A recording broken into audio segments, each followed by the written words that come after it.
네, 오늘 제목은 행복을 찾아서입니다. 여러분, 이 제목은 이제 윌 스미스가 주연으로 나왔던 예전에 영화 제목에서 차용한 것입니다. 그 영화 제목 이름이 행복을 찾아서예요. 특별히 그 영화는 윌 스미스가 자기의 친아들과 출연했던 영화예요. 아들이 우리 저기 이겸이가 열심히 예배를 드리고 있는데 한 이겸이만 할 때 윌 스미스가 진짜 자기 친아들과 같이 영화를 촬영한 건데 역시 부전자전인가. 이제 윌 스미스가 연기를 되게 잘하거든요. 전 개인적으로 윌 스미스를 참 좋아하는데 그의 아들도 잘하더라고요. 미취학 아동 같은데 벌써 연기에 이렇게 타고난 것 같아요. 저는 그 영화를 참 좋아합니다. 몇 번 봤어요. 여러분 기회 되면 그 영화를 한번 보십시오. 굉장히 뭐라 그럴까요? 되게 감동적입니다. 제가 이제 설교를 준비하면서 한 번 더 봤는데 하여튼 감동적이에요. 이렇게 그래서 오늘은 그 영화에서 차용한 그 제목처럼 한 행복을 찾아서라는 말씀을 나누기를 원합니다. 신명기를 같이 나누고 있는데요. 신명기는 사실 모세의 고별 설교라고 할 수 있어요. 신명기 1장 1절을 보면 이는 모세가 요단 저쪽 숲 맞은편에 아라바 광야 곧 바란과 도벨과 라반과 하세롯과 디사합 사이에서 이스라엘 무리에게 선포한 말씀이니라. 그러니까 선포한 말씀을 기록한 거고요. 모세가 기록했으니까 어떻게 보면 뭐 설교 원고라고도 할 수 있죠. 여러분 이 말씀을 통하여 파란만장했던 모세 일생이 담긴 이 설교를 통하여 우리가 다시 한번 신앙의 정수를 발견할 수 있기를 바랍니다. 오늘 말씀의 제목처럼 사람들은요 행복을 추구합니다. 행복하기를 원해요. 여러분 우리가 이렇게 행복을 추구하는 이유는요 사실 하나님이 우리를 그렇게 창조하셨기 때문입니다. 오늘 본문 12절 13절에 보니까 하나님이 너에게 요구하시는 것이 있다라고 말씀하세요. 그런데 그것은 너의 행복을 위한 것이다 라는 말씀을 하시죠. 이것을 통해서 우리가 알게 되는 한 가지는 뭐냐면 하나님이 우리가 행복하시기를 원하신다는 거예요. 여러분 어떤 분이 그래요. 어떤 분은 그렇게 생각할 수 있어요. 주님이 우리에게 고난을 원하시는 거 아니었나? 행복을 원하시는 거였어?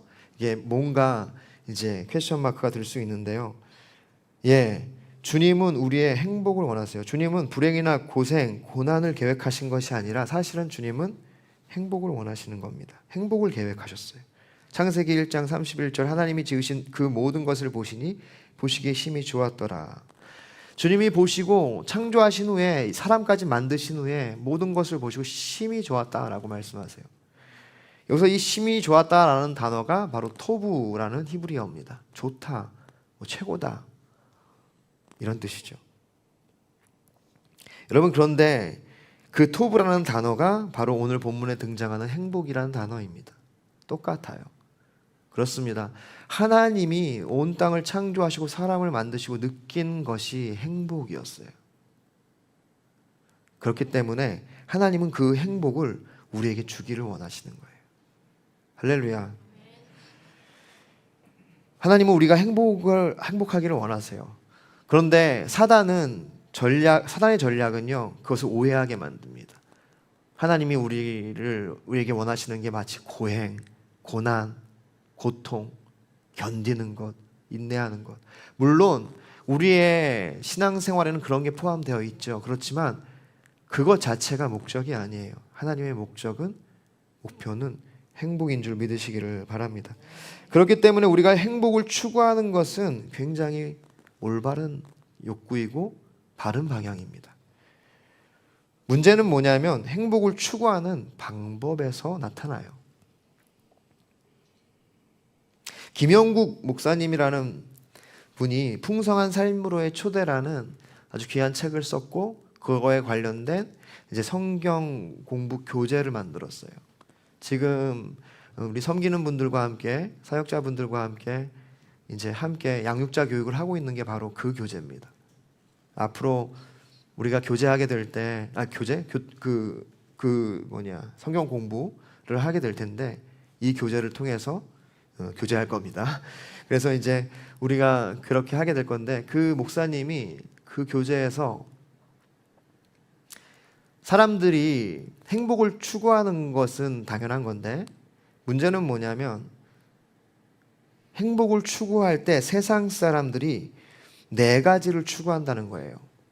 그러니까 이 네 가지를 통하여 행복하기를 원한다는 거죠. 그게 뭐냐면 쾌락과 명예와 권력과 재산입니다. 이것이 모든 사람들이, 온 세상이 행복을 위해 추구하는 것이라고 얘기를 해요.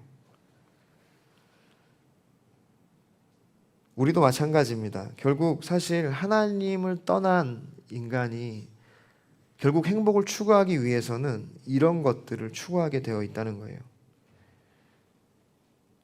즐거우면, 기쁘면, 쾌락이 있으면 행복할 거라고 생각하는 사람들은 그렇게 쾌락을 추구하죠. 그런데 여러분, 쾌락의 끝은 절대 행복이 아니에요. 쾌락의 제일 대표되는 것이 무엇입니까? 마약이라고 할 수 있죠. 여러분, 마약을 하면요, 순간은 행복하긴 할 거예요. 해보진 않았지만 여러분, 해보지 않기를 바랍니다. 얘기 들어보니까 끊을 수가 없대요. 그것은 비극입니다. 그런데 순간은 행복할 수 있어요.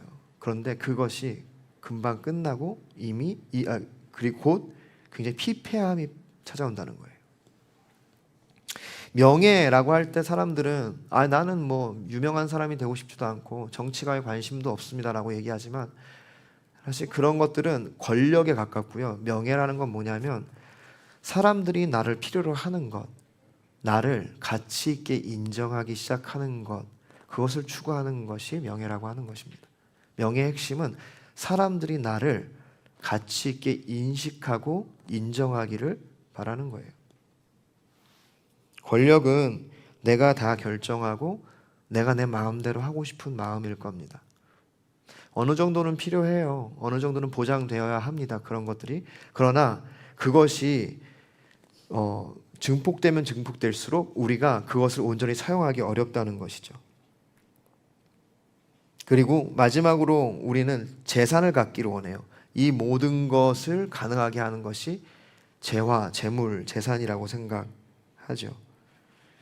그러나 여러분, 세상은 이런 것들을 통해서 행복을 우리가 가질 수 있다고 얘기를 하고 우리를 세뇌하지만 성경은 그렇게 얘기하고 있지 않습니다.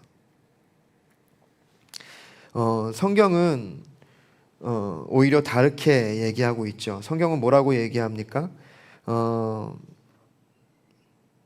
한 가지, 이제 이 세상이 얘기하는 것을 우리가 무조건 받아들이지 말아야 되는 얘기를 한 가지 빼먹었는데, 여러분, 우리가 이제 재산이 많고 재정이 많으면 행복할 거라는 생각을 우리도 모르게 받아들이며 살고 있습니다. 예전에, 요즘은 아닌데 예전에 사람들이 부자 되세요 이런 말을 참 많이 했어요. 그리고 심지어는 교회에서도 그런 얘기를 참 많이 했습니다. 어떤 목사님도 성도님들에게 부자 되십시오 이렇게 축복을 하기도 했어요. 뭐 좋은 마음에 그럴 수는 있지만 여러분, 그 문장 안에 숨어있는 세상의 가치관을 우리는 조심해야 합니다. 그 안에는 그 재정이 우리를 행복하게 할 수 있을 것이라는 세상의 가치관이 깔려 있는 것이죠. 그러나 예수님 뭐라고 하셨습니까? 낙타가 바늘귀로 나간 것이 부자가 하나님 나라에 들어가는 것보다 쉬우니라.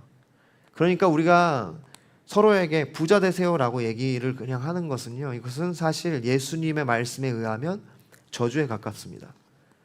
그러므로 우리는 서로를 부자 되세요라고 축복하는 것이 아니라 참된 행복을 찾기를 축복해야 될 줄 믿습니다. 네, 어쨌든 이렇게 세상은 그러한 네 가지 뭡니까? 제가 좀 전에 얘기했던 쾌락, 명예, 권력, 재산을 추구하면서 행복을 가지려고 하지만 성경은 그것으로는 우리가 행복할 수 없다고 얘기를 해요.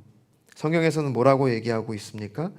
성경은 오늘 본문을 보니까 이스라엘아, 내 하나님 여호와께서 내게 요구하시는 것이 무엇이냐?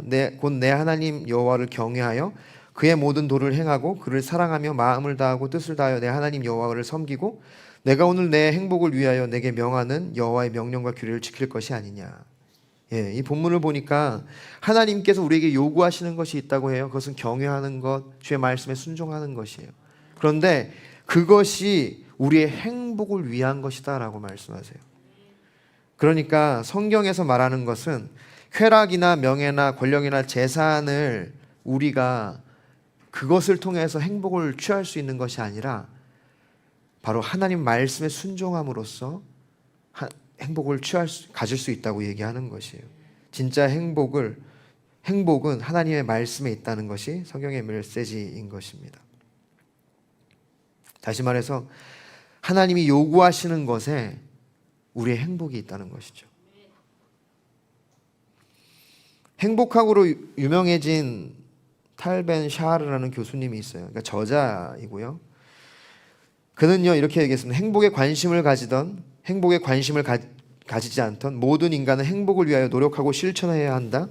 그러나 행복은 외부의 조건으로 결정하는 것이 아니라 우리 마음에 달린 것, 구체적으로 우리가 인지하는 것, 사물에 대한 관점에 따라 결정되는 것이다. 무슨 말입니까? 행복은요 사실 우리가 추구해야 될, 그러니까 의무적으로라도 추구해야 될 것이라는 거예요. 그러니까 행복이라는 게 진짜 우리의 삶의 목표이긴 하다는 겁니다. 그런데 어떻게 우리가 행복을 누릴 수 있냐면 그것은 외부의 조건이나 결정으로 되는 것이 아니다. 우리의 마음에 달린 것이고 구체적으로는 우리가 인지하는 것, 사물에 대한 관점에 따라 결정되는 것이다. 무슨 말입니까? 행복은 외부 조건이 아니라 우리 마음에 달려 있고 우리가 인지하는 것, 그 관점에 따라서 달라진다는 거예요. 여러분, 오늘 본문을 통해 우리가 세상을 바라보는 관점이 주님의 관점으로 변화되기를 원합니다. 그래서 주님이 정말 주시고자 하는 그 행복을 우리가 진정으로 취할 수 있기를 바라고 누릴 수 있기를 소망합니다. 하나님이 요구하시는 것이 무엇입니까? 우리 행복을 위해서, 우리가 그렇게 찾기 원하는, 누리기 원하는 그 행복을 위해서 하나님이 요구하시는 것에 행복이 있다고 말씀하시는데, 하나님이 요구하시는 게 뭐죠? 첫 번째, 오늘 본문을 통해서 알 수 있는 것은요, 하나님을 중요하게 여기라는 거예요. 여러분 행복하게 원하십니까? 그러면은 하나님을 중요하게 여기십시오. 당연한 말이죠. 당연한 말이고 우리 모두 알고 있는 얘기입니다. 우리는 모두가 하나님을 중요하게 여기려고 하죠. 그러나 사실은 쉽지 않습니다. 왜냐하면 하나님이 눈에 보이지 않기 때문이에요. 그래서 예수님도 보지 않고 믿는 자들이 복되다 말씀하신 거예요. 여러분 보지 않고 믿는 우리가 여러분 복된 줄 믿으시기를 바랍니다. 그만큼 보이지 않는 하나님을 믿고 살아가는 것이 어렵다는 것이죠. 왜? 보이지 않으니까. 보이지 않으니까 어떤 실제적인 기준이나 어떤 것에 어떤 원칙이 되기가 어려운 거예요. 말은 우리가 하나님이 중요하다고 생각하고 그분을 의지한다고 생각하지만 삶의 중요한 순간이 다가오면 주님 잠깐 비켜보세요. 내가 결정하는 거죠. 내가 원하는 대로, 내 방법대로, 내 습관대로 그냥 결정하고 말죠. 여러분 이것이 죄의 핵심입니다. 죄의 핵심은 뭐냐면 하나님을 무시하는 거예요. 내 삶의 중심에 하나님이 있어야 하는데 내가 있는 것. 내 삶의 중심에 하나님이 있어서 우리가 하나님을 당연히 중요하게 여겨야 하는데 사실은 내 삶에 하나님이 중심에 없고 내가 있어요. 그래서 중요한 일이 있으면 내가 결정하고 내 마음대로 하고 내가 판단하고 내가 행동해 버립니다. 내 백성이 두 가지 악을 행하였나니 곧 그들이 생수의 근원되는 나를 버린 것과 스스로 웅덩이를 판 것인데 그것은 그 물을 가두지 못할 터진 웅덩이들이니라. 행복을 위해서 둘째 아들이 아버지를 가차없이 떠났듯이 내가 생각하고 내가 원하는 원칙과 방법으로 삶을 결정하면 행복할 거라고 생각하며 살아간다는 거예요. 그것이 우리의 핵심적인 죄라는 겁니다. 생수의 근원, 참된 행복의 근원을 버려요. 그리고는 스스로 웅덩이를 파는 게 뭐냐면 자기 방법대로 자기가 생각한 대로 어떤 대안들을 마련하기 시작하는 겁니다. 나는 좋은 집이 있었으면 행복할 것 같아. 뭐 이런 식으로. 난 저 사람과 사귀면 너무 행복할 것 같아. 행복하긴 할 거예요. 근데 잠깐이죠.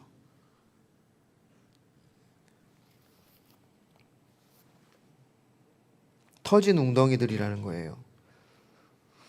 우리도 모르게 그렇게 하나님을 중요하게 여기지 않고 살아갑니다. 중요한 일들 앞에서 하나님께 물어보지를 않아요.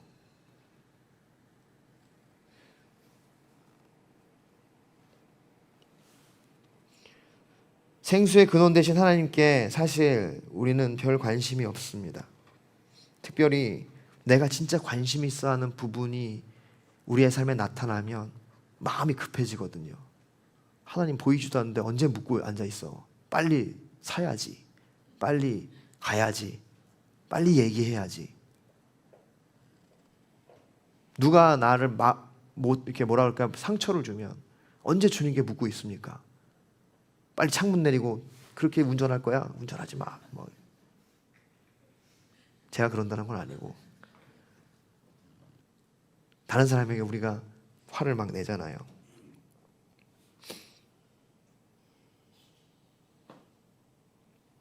누가복음 15장 31절 아버지가 이르되 너는 항상 나와 함께 있으니 내 것이 다 내 것이로되. 하나님은 우리 아버지는 우리에게 늘 말씀하세요. 난 너와 늘 함께 있다. 그런데 우리가 관심이 별로 없어요. 하나님께 모든 것이 있다는 것을 잊어버리고 인식도 하지 못하고 내가 원하는 것. 그래서 둘째 아들은 아버지를 떠나서 자기 마음대로 사는 것에서 행복을 찾으려고 했죠. 첫째 아들은요, 인정. 그래서 인정받고 싶어서 거기에 몰두하다 보니까 아버지가 함께 있는 걸 몰라요. 그리고는 다른 사람과 비교하죠.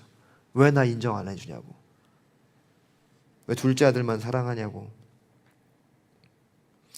주님이 우리의 행복을 위해서 요구하시는 것이 무엇입니까?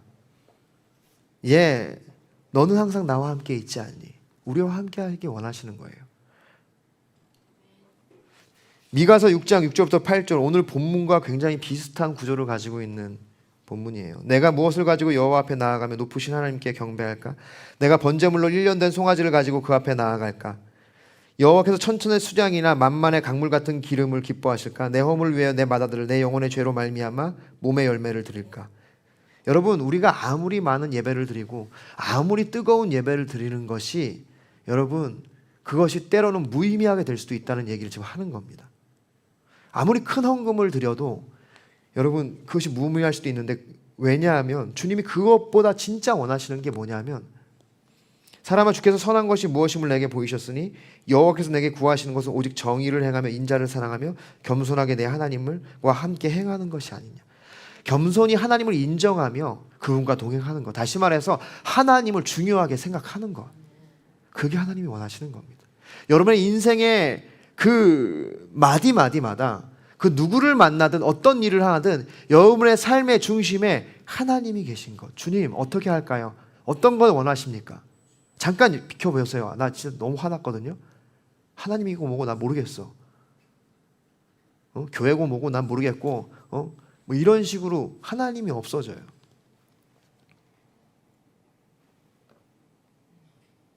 하나님과 교제하는 것, 하나님은 그것을 원하세요. 왜냐하면 하나님께 모든 게 다 있기 때문에, 하나님 모든 것이 우리의 것이기 때문에 그분과 동행하면 우리에게 모든 것을 다 허락하시니까. 구하는 대로 내가 응답하겠다 말씀하신 게 뭐예요? 우리가 그분 안에 거하면. 여러분, 그래서 원래 주님은 우리의 삶의 중심에 있어야 되는 분입니다. 그것은요, 우리가 그분께 그냥 인심을 써서 그렇게 하는 게 아니에요. 원래 그분은 우리의 삶의 중심이 되셔야 해요. 그 말씀이 14절 15절이 뜻하는 겁니다. 함께 읽겠습니다. 시작. 하늘과 모든 하늘의 하늘과 땅과 그 위의 만물은 본래 내 하나님 여호와께 속한 것이로되 여호와께서 오직 내 조상들을 기뻐하시고 그들을 사랑하사 그들의 후손인 너희를 만민 중에서 택하셨음이 오늘과 같으니라. 온 땅과 온 우주가 다 하나님의 것이고 그분이 우리를 기뻐하시고 사랑하사 택하셨다. 그러니까 모든 삶의 중심, 세상의 중심은 하나님이시라는 거예요. 그렇기 때문에 그분 21절 22절 그는 내 찬송이시오 내 하나님이시라 내 눈으로 본 이같이 크고 두려운 일을 너희를 위하여 행하셨느니라. 애굽에 내려간 내 조상들이 겨우 70인이었으나 이제는 내 하나님 여호와께서 너를 하늘의 별같이 많게 하셨느니라. 주님께서 찬송받기 합당하시고 우리에게 모든 일을 행하셨고 은혜를 주셨다. 믿으십니까? 그렇기 때문에 그분은 마땅히 우리 삶의 중심에 계셔야 돼요. 다시 말해서 그분은 원래 중요한 분이십니다. 중요할 수밖에 없는 존재세요. 그런데 우리가 그분을 그렇게 인식하지 않는다는 거예요. 우리가 그분을 버리고 그분을 무시하고 그분을 업신여기고 있다라는 것이죠.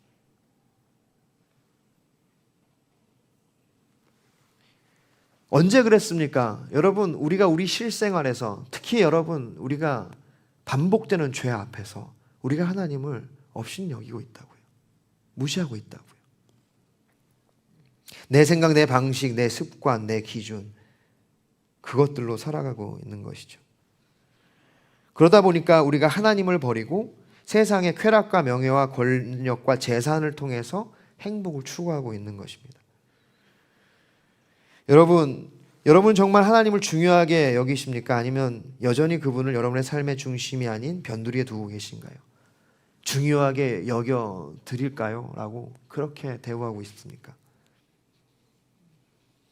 주님은 원래 우리의 중심에 계셔야 되는 분입니다. 그런데 놀라운 것은 그분이 우리가 그렇게 여전히 주님을 떠나고 패역함을 저지르고 있음에도 불구하고 어떻게 하십니까? 예레미야 31장 33절 그러나 그날 후에 내가 이스라엘 집과 맺을 언약은 이러하니 곧 내가 나의 법을 그들의 속에 두며 그들의 마음에 기록하여 나는 그들의 하나님이 되고 그들은 내 백성이 될 것이라 여호와의 말씀이니라. 여전히 패역하고 소망 없는 우리를 향해 주님은 스스로 결정하고 계세요. 스스로 약속하신다고요. 나는 너의 하나님이 되고 너의 백성이 될 것이다. 하나님을 중요하게 여기지 않고 있는 우리를 향하여 스스로 다짐하십니다. 내가 너의 하나님이 될 거야. 그 약속의 성취가 바로 예수 그리스도입니다. 그래서 예수 그리스도가 우리의 마음이 오셔서 우리의 중심이 되시는 거죠. 그래서 이제 우리가 하나님을 중요하게 여기며 살 수 있는 것입니다. 여러분 여기에서 우리가 좀 보고 싶은 것은 하나님의 성품입니다. 보십시오. 하나님은 마땅히 그분이 취하셔야 할 우리의 삶의 중심을 강제로 취하지 않으세요. 억지로 취하지 않습니다. 이것이 바로 하나님의 성품이고 하나님이 우리에게 주신 하나님의 형상, 인격적이시라는 거예요.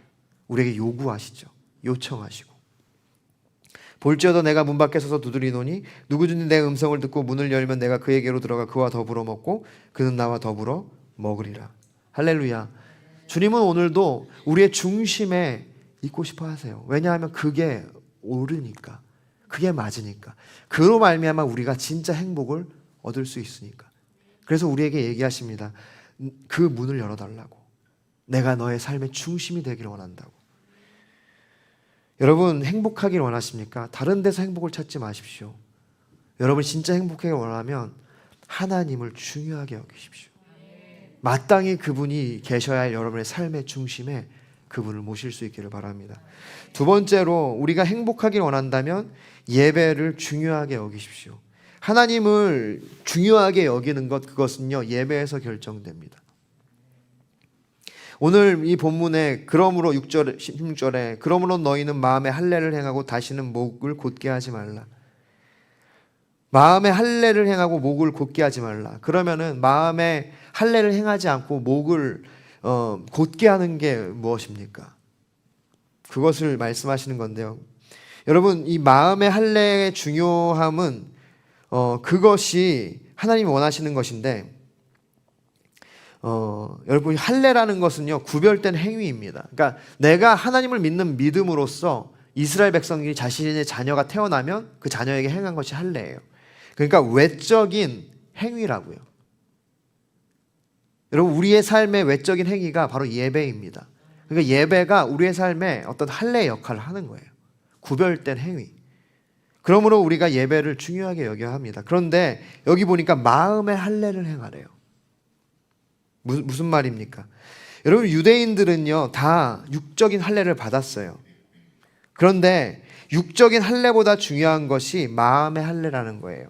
예레미야 9장 26절 곧 애굽과 유다와 에돔과 암몬 자손과 모압과 및 광야에 살면서 살적을 깎은 자들에게라. 무릇 모든 민족은 할례를 받지 못하였고 이스라엘은 마음의 할례를 받지 못하였느니라 하셨느니라. 이 말씀이 무슨 뜻이냐면 이방인들이 육신의 할례를 받지 않은 것과 유대인들이 육신의 할례는 받았지만 마음의 할례를 받지 않은 것은 똑같다는 거예요.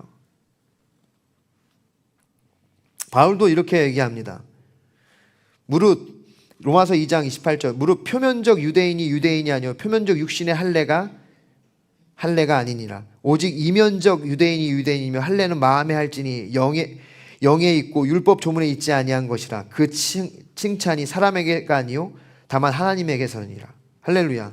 우리의 마음을 감찰하시는 하나님으로부터만 그것이 인정될 수 있다는 거예요.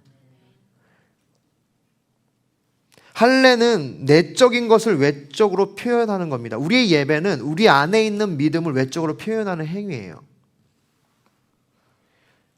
우리가 예배를 드린다고 해서 우리 내면에, 그러니까 외적인 표시가 우리 내면의 사실을 증명하지 않는다. 무슨 말이냐면 우리가 예배를 드린다고 해서 우리의 내면에 있는 믿음이 증명되는 것이 아니라는 거예요.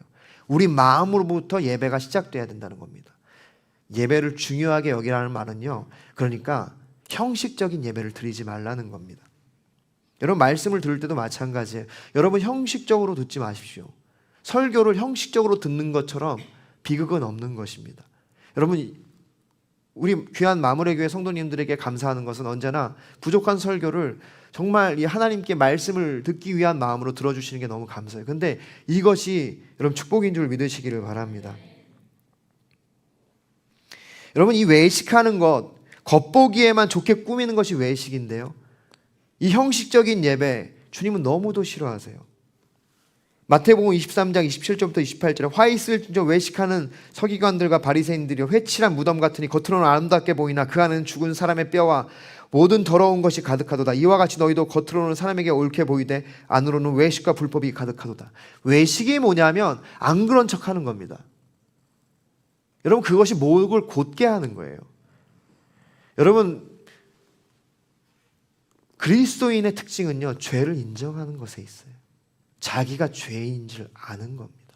그게 그리스도인이에요. 왜냐? 성령이 그걸 깨닫게 하시니까.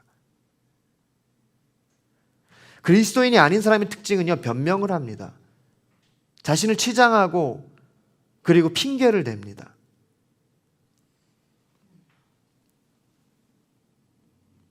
여러분, 우리가 이렇게 외식을 하기 시작하면 우리의 이 예배가 형식적인 예배가 됩니다. 마음의 할례를 행하지 않으면 우리의 예배가 형식적인 예배가 된다고.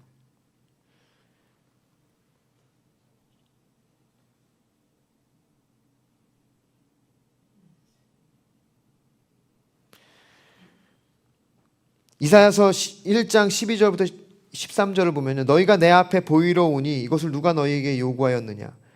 내 마당만 밟을 뿐이니라. 헛된 재물을 다시 가져오지 말라. 분향은 내가 가증히 여기는 바요 월삭과 안실과 대회로 모이는 것도 그러하니 성회와 아울러 악을 행하는 것을 내가 견디지 못하겠노라. 여러분, 이 형식적인 예배를 하나님은 너무도 어려워하시고 힘들어하십니다. 여러분, 주님이 마음의 할례를 행하라라고 얘기하는 것은요, 우리의 이 신앙이 정말 우리 속과 이 겉이 다 하나님을 의지하라는 것에 있는 거예요. 오늘 본문 12절에 보면 이스라엘아 내 하나님 여호와께서 내게 요구하시는 것이 무엇이냐, 곧 내 하나님 여호와를 경외하여 그의 모든 도를 행하고 그를 사랑하며 마음을 다하고 뜻을 다하여 내 하나님 여호와를 섬기고. 주석가는 이것을 그렇게 설명해요. 우리의 속이 주님을 경외하고 그로 말미암아 우리가 도를 행하고, 그러니까 우리의 속과 겉이 같은 거죠. 그리고 하나님을 사랑하며 마음을 다하고 뜻을 다하여 내 하나님 여호와를 섬기고, 우리 마음의 사랑으로 주님을 겉으로는 섬기게 되는 것. 마음의 할례를 행하지 않고 목이 곧는다는 것은요, 외식을 하기 시작하는 겁니다. 진정으로 하나님을 바라보지 아니하고 추구하지 아니하고, 그래서 형식적인 예배가 되는 거예요. 형식적인 예배, 외식하는 자들, 겉으로만 예배하는 자의 특징이 뭔지 아십니까? 예배가 지겨워요. 하나님이 마음에 없으니까 빨리 쾌락을 쫓고 권력을 쫓고 명예를 쫓고 세상에 가서 재산을 찾아야 되니까 아버지에게 관심이 없어요. 아버지에게 모든 것이 있는데 빨리 세상으로 달려가고 싶어 하죠. 그래서 마음의 할례를 행하지 않으면, 예배를 중요하게 여기지 않으면, 우리가 겉과 속이 다르면 예배가 지루해집니다. 저는 마무리 교회 예배가 참 감사하고 너무 좋습니다. 왜냐하면 우리는 시간보다, 우리의 편리보다 하나님 사랑하는 것에 가치를 두기 때문입니다.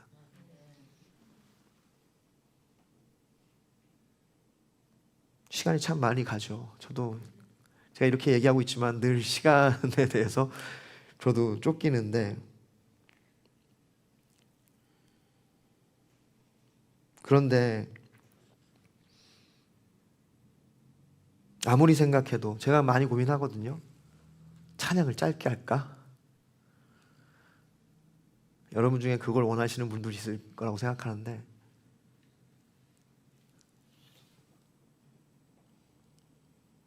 어쨌든 저는 우리 마무리 교회 예배가 참 감사한 것은 하나님을 사랑하는 것, 그분께 마음을 드리는 것에 포커스가 있기 때문이에요.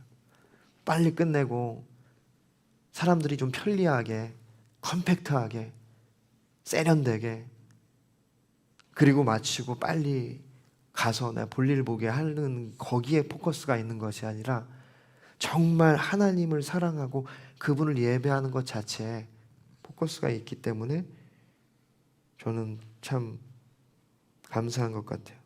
여러분, 전심으로 하나님을 예배하는 것과 다른 그 어떤 예배하는 것을 다른 그 어떤 것과 바꾸지 마십시오. 형식적인 예배를 경계하십시오. 주님은 그것을 가장 싫어하십니다.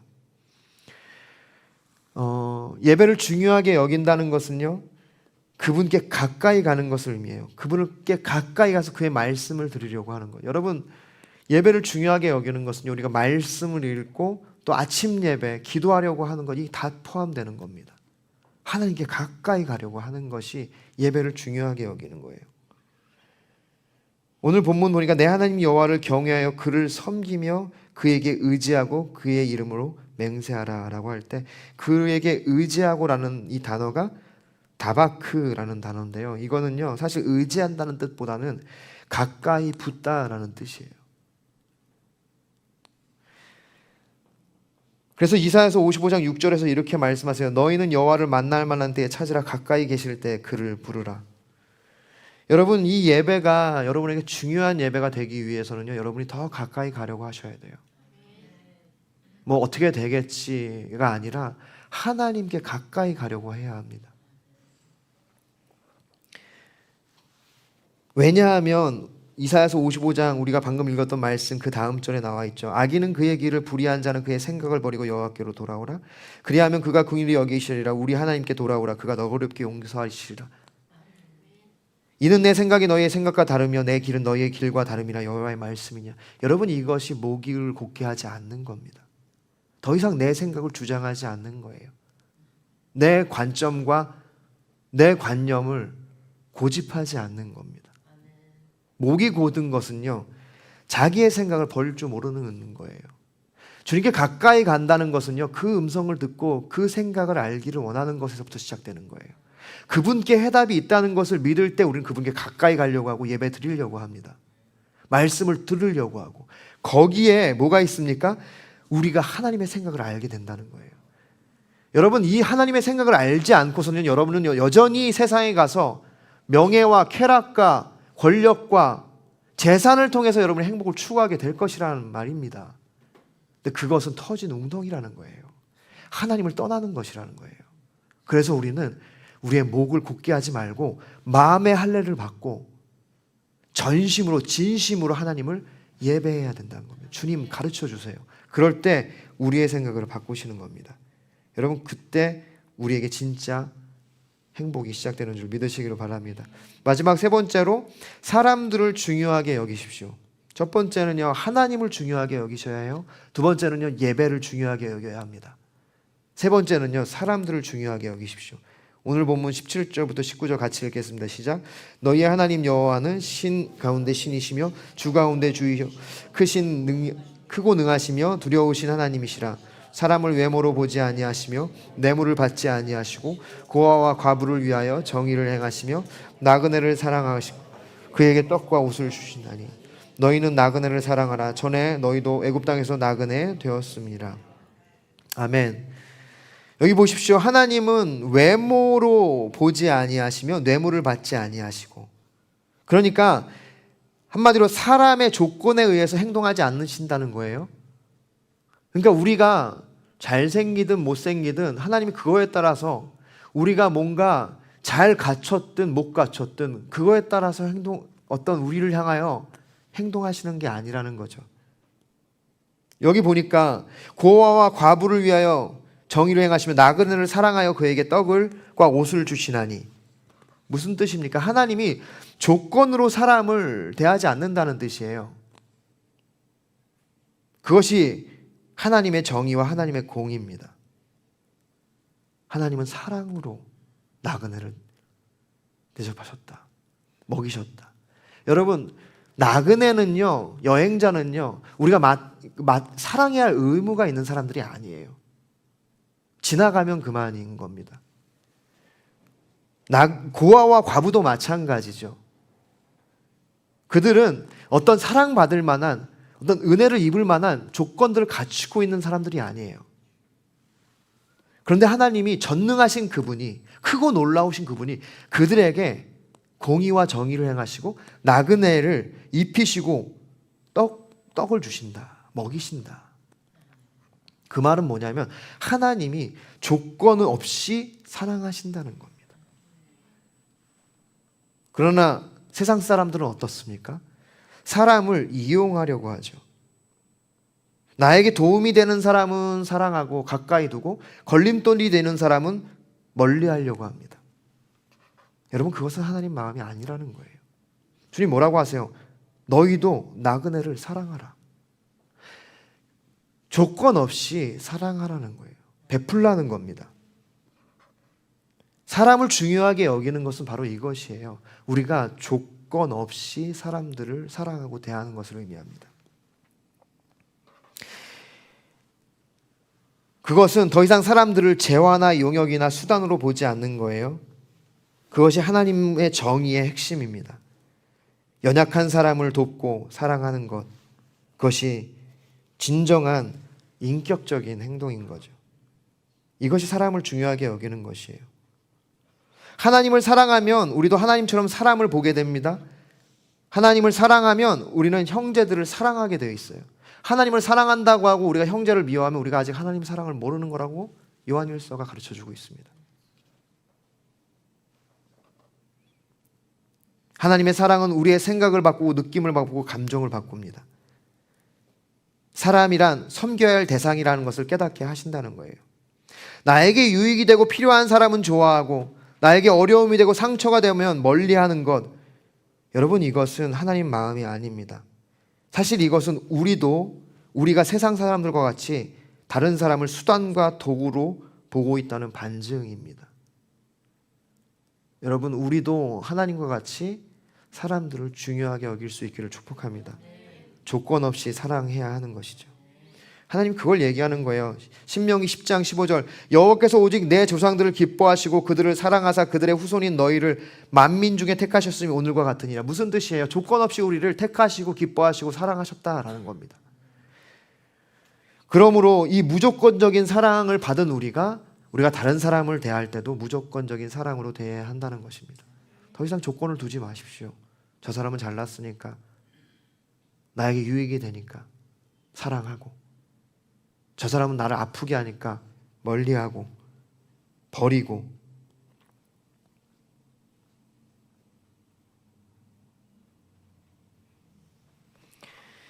김영국 목사가 풍성한 삶으로의 초대에서 진정한 행복의 조건, 그것은 하나님의 무조건적인 사랑을 우리가 받는 것이고, 그리고 하나님이 주시는 삶의 목표와 의미를 발견하는 것이다. 여러분, 그것이 바로 우리가 사람들을 중요하게 여길 수 있는 방법이에요. 무조건적인 사랑, 하나님의 사랑을 받으십시오. 그리고 그 사랑을 가지고 다른 사람을 사랑하고 무조건적으로 섬기는 것에 여러분의 삶의 목표를 두시기를 바랍니다. 정리하겠습니다. 여러분, 행복하기를 원하십니까? 여러분 다 행복하길 원하시죠? 여러분, 행복은 세상이 말하는 쾌락과 명예와 권력과 재산에 있지 않습니다.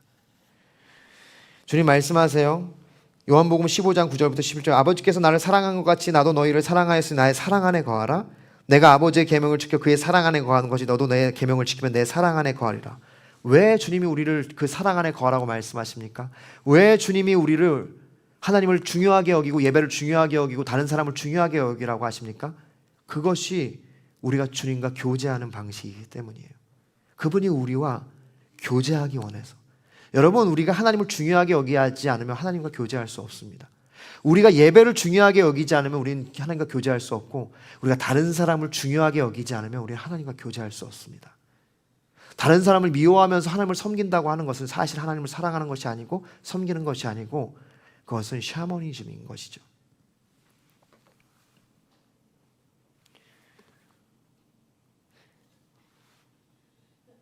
그래서 주님은 이렇게 얘기해요. 내가 이것을 너희에게 이름은 내 기쁨이 너희 안에 있어 너희 기쁨을 충만하게 하려 함이라. 행복, 기쁨이 충만한 것. 여러분, 그것이 하나님이 우리를 부르신 이유입니다. 그것이 주님이 우리를 만드신 이유고 창조하신 이유고, 죄로 말미암아 우리가 하나님을 떠난 우리를 다시 한번 회복시키신 이유, 그것은 진짜 행복을 위해서.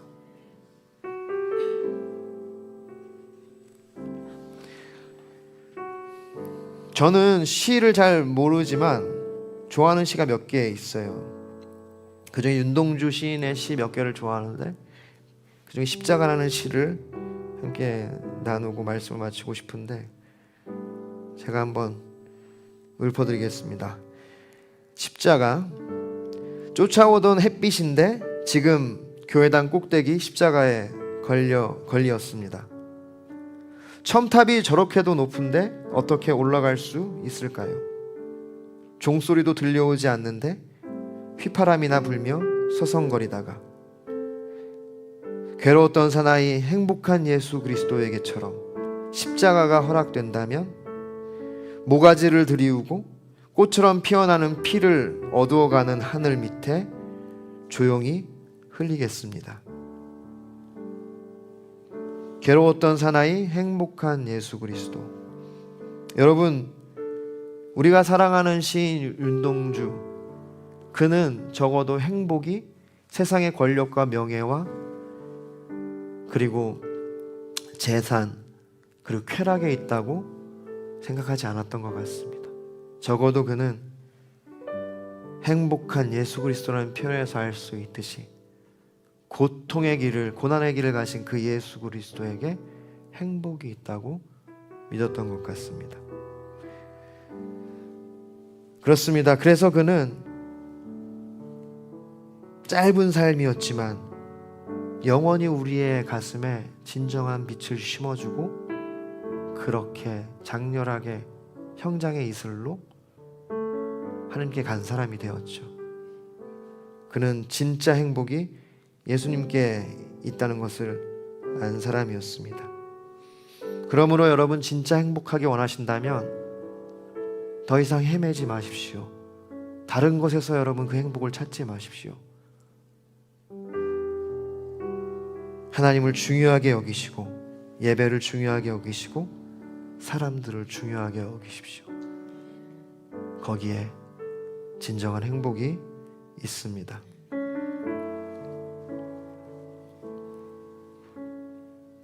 시간 함께 기도하기를 원합니다. 잠깐 기도할 때 여러분 오늘 말씀을 들으면서 혹시 여러분이 하나님을 중요하게 여겨야 됨에도 불구하고 여전히 그분을 변두리에 두고 여러분 마음대로 결정하고 살아갔던 것들이 있다면 회개하기를 바라고, 또 여러분이 이제 예배를 소홀하게 했던 부분이 있다면, 예배를 포기했던 것들이 있다면 다시 회복하기를 원하고, 여러분이 다른 사람을 정죄하고 판단하고 미워했던 것이 있다면 다시 한번 우리가 사랑하기로 결단했으면 좋겠습니다. 여러분 거기에 진짜 행복이 있는 줄 믿으십시오. 시간 함께 기도하겠습니다. 함께 그렇게 회개 기도하면서 진정한 행복을 우리가 알게 하여 주시옵소서. 우리 믿음의 선배들처럼 윤동주 시인처럼 진짜 행복이 무엇인지를 깨닫고 그렇게 살게 하여 주시옵소서. 다짐하면서 결단하면서 함께 기도하기를 원합니다. 하나님 아버지,